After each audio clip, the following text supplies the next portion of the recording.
What's up, everybody? Nate here from Out of the Basement, bringing you a brand new action figure review. Today from McFarlane Toys, we're looking at the DC Multiverse AZRAEL. This is from the comic book storyline Batman Curse of the White Knight, a comic book I have not read, but this AZRAEL looked so badass that I didn't care. So let's take a look at the package here. Of course, you can see this side says AZRAEL, McFarlane Toys. On the back, you got some badass artwork of AZRAEL right there. Some other DC figures as well that are not a part of this wave, but for some reason they aren't advertising the White Knight figures on the back of the boxes like the other White Knight figures.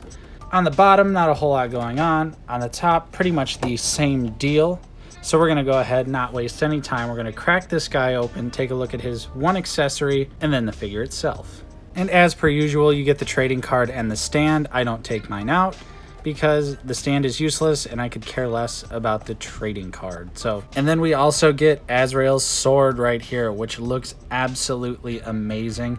The flame effect is removable, so you can take that off and just have the sword non-flaming.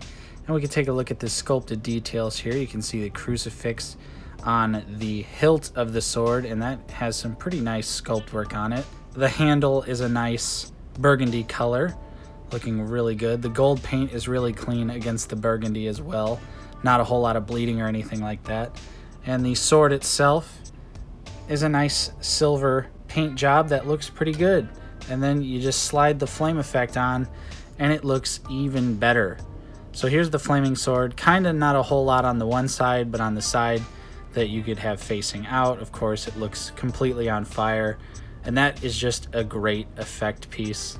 I like that it's rigid, not like the Power Rangers stuff where it's kind of flaccid. So getting it on the weapons just right is a process, but this, you just slide it right on and it looks great. So good job on this one, McFarlane. So now let's take a look at AZRAEL. All right, and here is AZRAEL out of the packaging, looking like a total beast. I'll say it right now, this is already one of the best DC McFarlane figures we've gotten to date. He's got some pretty interesting articulation, tons of paint apps, tons of really clean paint apps, an overall awesome design, and he is just a monster. He is absolutely a big beefy boy. So let's take him off the stand and get a closer look. All right, and here is AZRAEL up close and personal, looking like a total badass. Like I was saying, you can see all these really nice gold paint apps, red glossy paint apps throughout the figure. It's got a nice black wash on his tunic, so it's like a burgundy with some black on it. Kind of hard to see on camera, but you get this guy in person and those details look even better.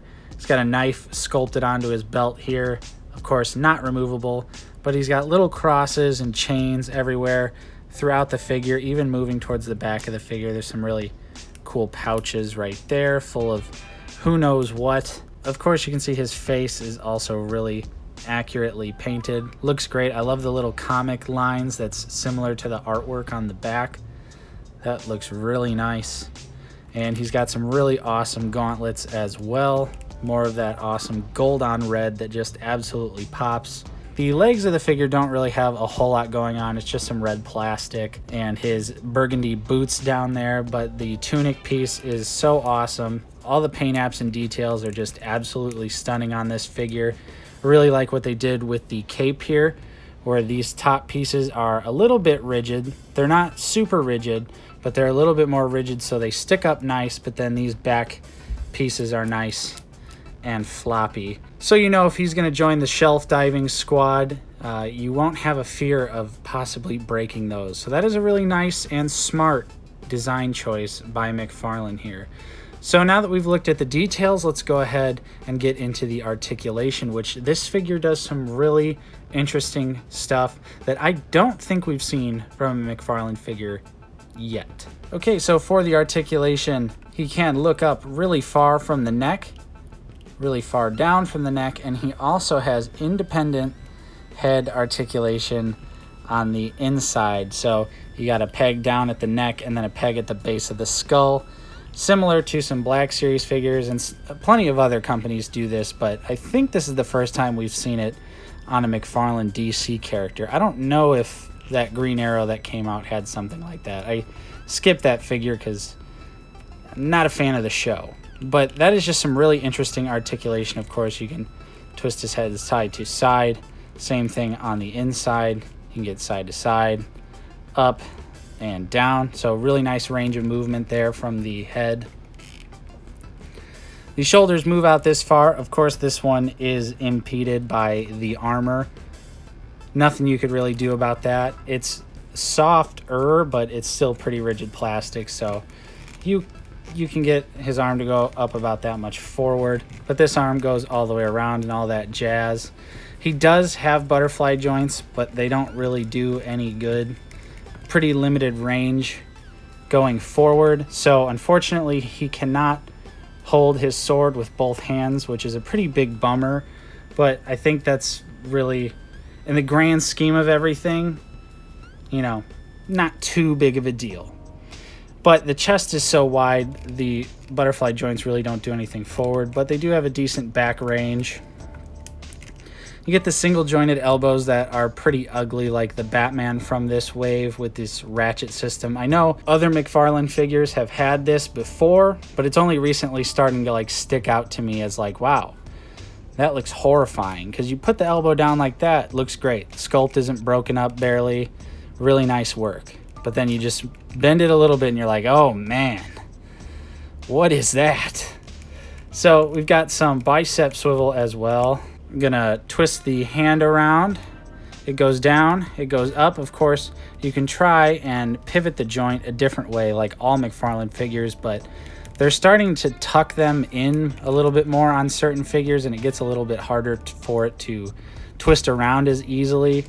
But honestly, I'm glad it came like this, because sword-holding characters should always have this style of articulation, if you ask me. For the ab crunch, you can see that he can go down really far. He has a cut at the diaphragm here that you can twist around, and a cut at the waist, both independently articulated, so you get tons of motion out of this guy's midsection, which is, again, fantastic. Really nice articulation right there. Of course, he can do the splits. So Azrael can get into those great kung fu fights. The leg can kick up pretty far. He does have the double knee and it works great. Looks a little bit better than the Batman's knee, but still, when you bend it, it just, I don't know, it looks not good. And these two reds don't match up. The foot can move down that far, can go up a decent amount. Does have some amount of ankle pivot, although not much. And you get the toe hinge. So overall, the articulation it's a mixed bag. You know, you got the single jointed elbows, but then you have awesome head articulation. You got limited shoulder range and butterfly joint range, but then you have great ab crunch waist articulation. So there's some really good and there's some really mediocre on this figure. The ugly single jointed elbows, I don't mind single jointed elbows, but just there's got to be a way to clean that up. There's got to be something that they can do to clean that up a little bit. But overall, it does not really bug me that much because this figure just looks so great. He looks menacing in a vanilla pose. I mean, all you really got to do is, you know, tilt the head down a little bit, raise the inner mask up, and then you got like a nice grimace going on here. Give him the flaming sword. He's going to look badass. He's going to look great on the shelf with your other McFarlane stuff. So now that we've gotten that out of the way, let's go ahead and compare him to some other figures. Starting off, we have the McFarlane White Knight Batman and the Hellbat suit. Then we have the Arkham Joker and the MK11 Spawn. Then we got Snowspeeder Luke and Hasbro Snake Eyes. Then we have him with the NECA Arthas and the armored SDCC Batman. Finally, we have the NECA Laser Shot Predator and the DC Collectibles, DC Direct, Arkham Knight Batman. So yeah, it's no surprise. I absolutely love this figure. It has really awesome details, some pretty damn good articulation. There's definitely some improvements that could be made, but just like I've been saying in my past couple McFarlane reviews, we keep on getting closer and closer to McFarlane going full steam ahead and giving us really, really solid DC figures. I think they are definitely listening somewhat to us, because this figure is a massive improvement even from just what we got in Wave 1. Definitely still needs a few tweaks, but overall I think I could honestly say this is the best DC Multiverse figure we've gotten from McFarlane Toys so far. So that is my review. Hopefully you guys enjoyed. Are you gonna pick this one up? Let me know. Did you already pick it up? Let me know what you think about the figure in the comments down below. Of course, if you enjoyed this review, don't forget to leave a like, subscribe if you're new. We're always talking about action figures here on Out of the Basement. Of course, I'm Nate. Thank you so much for watching, and I'll see you guys next time.